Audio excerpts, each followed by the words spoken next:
Word'da katekçelerini birleştiriş ve bölüş meşgulati. Yine cedvelini bölüş meşgulatini ölçüyordu. Biz yanıla burunqi hüccetimizga nisbatan meşgulat yaparaylı.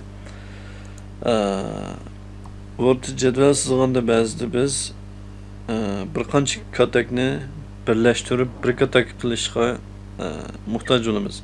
Bunday vaqtda yana birlashtirish mashg'ulotini ishlasak bo'ladi. Masalan,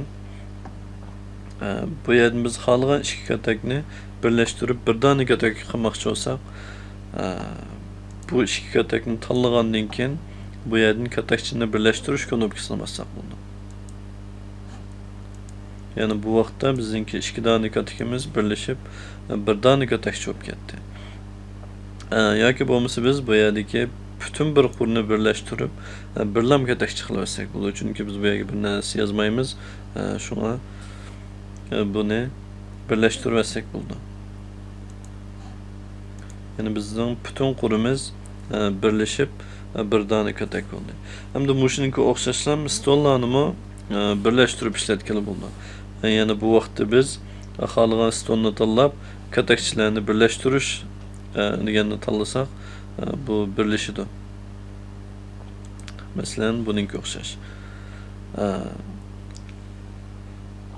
Agar katakchini, yani biz bir katakni bir qancha katakka aylantirmoqchi bo'lsak, yani katakchilarni parchalash knopkasini bossak bo'ladi.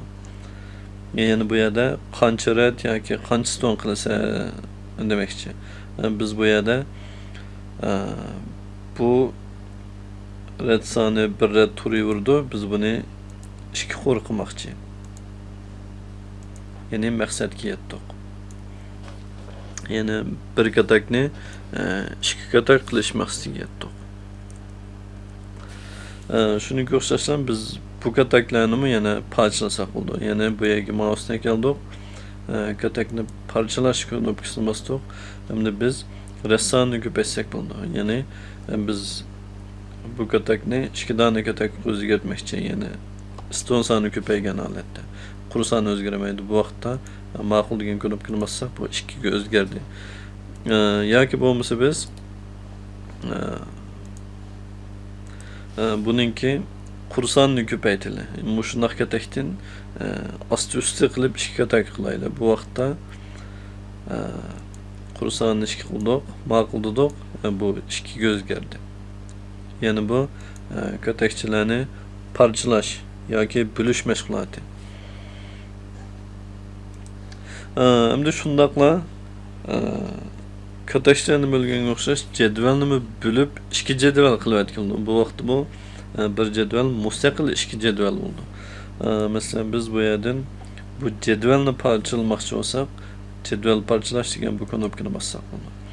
Yani bu vaqtda asli nurbalga turgan o'rindan boshlab keyingi ayrim jadval bo'lib ketdi. Yani bu ustidagisi ayrim bir jadval, astidagisi yana ayrim bir jadval oldu. Bu jadvalni bölüş mashg'uloti.